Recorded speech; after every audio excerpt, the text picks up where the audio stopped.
Hi friends, అందరికీ నమస్తే. నేను మీ రాజగోపాల్ మాట్లాడుతున్నానండి. అందరూ ఎలా ఉన్నారండి? నేనైతే బాగున్నాను. ఈరోజు మన పొలంనేరు నుంచి అరుణాచలంకి వెళ్ళి రావాలన్న ఉద్దేశంతో బయలుదేరానండి.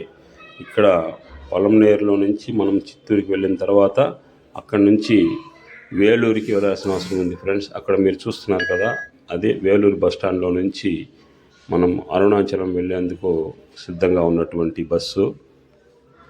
ఇక్కడి నుంచి మనం వేలూరు టు అరుణాచలం డైరెక్ట్గా బస్సు ఉంటుందండి. బస్సు అయితే మనం తొందరగా ఎర్లీగా బస్సు లోపలికి ఎక్కడం వల్ల బస్సు కాస్త రద్దీ తక్కువగానే ఉంది. మనం కావాల్సిన సీట్లు అయితే కోరిన సీట్లో కూర్చొని బయలుదేరి వెళ్ళే అవకాశం ఉంది. ఇక్కడ వేలూరు బస్టాండ్ వదిలేసి బస్సు బయలుదేరుతున్నటువంటి దృశ్యాలని మనం చూస్తూ ఉన్నాం.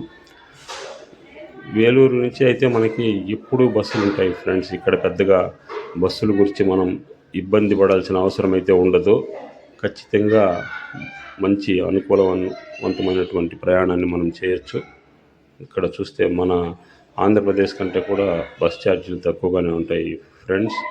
ఒక్కో టికెట్కి 80 రూపాయల లెక్కన అరుణాచలంకి టికెట్ అయితే వసూలు చేస్తారు. ఇక్కడ అరుణాచలం దరిదాపులకి వచ్చేసాము ఫ్రెండ్స్. చూస్తున్నారు కదండి, మనం గోపురం దగ్గరికి అయితే వస్తున్నాం. ఇక్కడి నుంచి మనం ఇంకా స్వామివారి దర్శనానికి ప్రయత్నాలు చేయాల్సిన అవసరం ఉంటుంది. ఇక్కడ ఇది కనిపిస్తున్నది రాజగోపురం. ఈ రాజగోపురం దగ్గర నుంచి మనం కొంచెం ముందుకు వెళ్ళి హోటల్లో అయితే మధ్యాహ్నం టైం అయిపోయింది కాబట్టి లంచ్ టైం ఇక్కడ ఒక అప్పర స్వామి మడంగల్ అనే ఆశ్రమం పక్కనండి. ఇక్కడ 100 రూపీస్ ఫర్ మీల్స్ అన్లిమిటెడ్ ఉంటుంది. మంచి పప్పు, తాలింపు, అప్పడం, రసం ఇలాంటి అన్ని రకాల కాయగూరలతో కలిసినటువంటి భోజనం అన్లిమిటెడ్గా ఇస్తారండి. ఇక్కడ భోజన సౌకర్యాలే కాకుండా మనకి రూమ్ వసతి కూడా ఏర్పాటు చేస్తారు.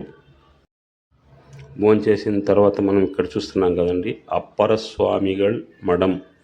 మనం మఠం అంటాము, వాళ్ళు మఠం అని రాసి ఉన్నది. ఇక్కడ కరెక్ట్గా రాజగోపురం నుంచి ఎదురుగా ఉంటుందండి ఈ స్ట్రీట్. ఇక్కడ చూడండి, రాజగోపురం నుంచి కొంచెం ముందుకు వస్తే ఇక్కడ కనిపిస్తుంది చూడండి బోర్డు. ఇక్కడే మనము రూము అద్దెకి తీసుకోవడం అయితే జరుగుతుంది. 1000 రూపీస్ అండి.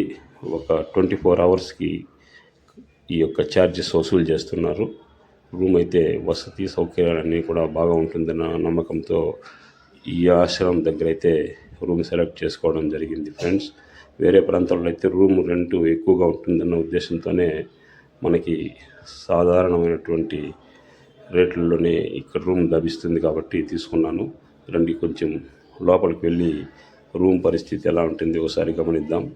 ఎందుకంటే 1000 రూపీస్ ఛార్జ్ చేస్తున్నారు కాబట్టి రూమ్ కాస్త బాగానే ఉండొచ్చు అన్న ఉద్దేశంతో వెళ్తున్నాను ఫ్రెండ్స్.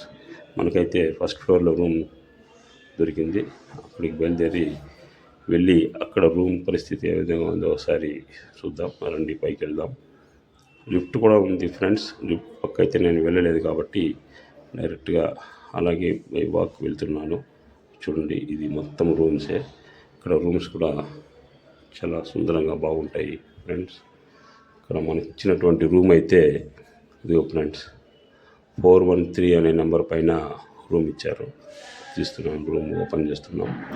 రూమ్ లోపల వైపు ఎలా ఉందో చూద్దాం రండి ఫ్రెండ్స్. చూడండి, రూమ్స్ లోపల ఇలా ఒక ఇద్దరు పడుకునే విధంగా ఒక మంచి మంచం, దుప్పట్లు లాంటివన్నీ ఏర్పాటు చేసి ఉన్నారు.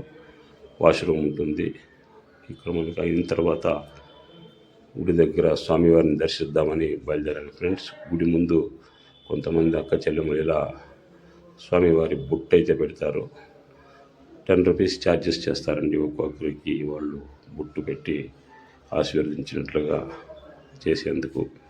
ఇలా బొట్టు పెట్టించుకున్న తర్వాత గుడి లోపలికి మనం ఒకసారిగా స్వామివారి కర్పూరం వెలిగించి స్వామివారి దర్శనానికి బయలుదేరుతున్నాం ఫ్రెండ్స్. ఇక్కడ ఇలా స్వామివారి గోపురం వైపుగా వెళ్తూ లోపల ఆలయం లోపలికి వెళ్తున్నాం ఫ్రెండ్స్.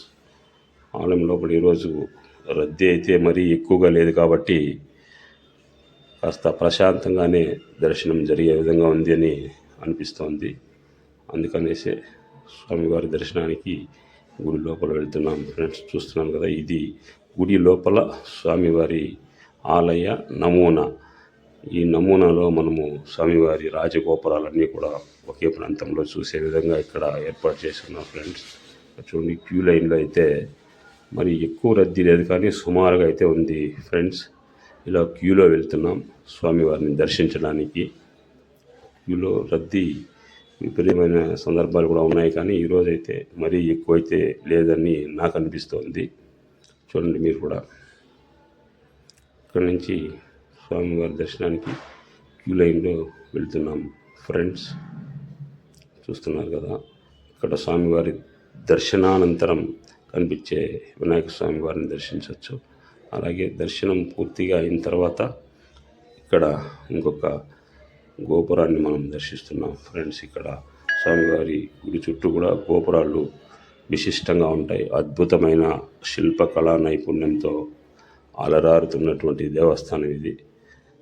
మన పెద్దలందరూ చెప్పినట్లుగా కూడా ఒక్కసారి అరుణాచలనాన్ని దర్శిస్తే జీవితం ధన్యమవుతుందని నమ్మకంతోనే ఇక్కడికి వచ్చి ఆ పరమేశ్వరుని మనం దర్శించుకొని బయట వచ్చాము ఫ్రెండ్స్.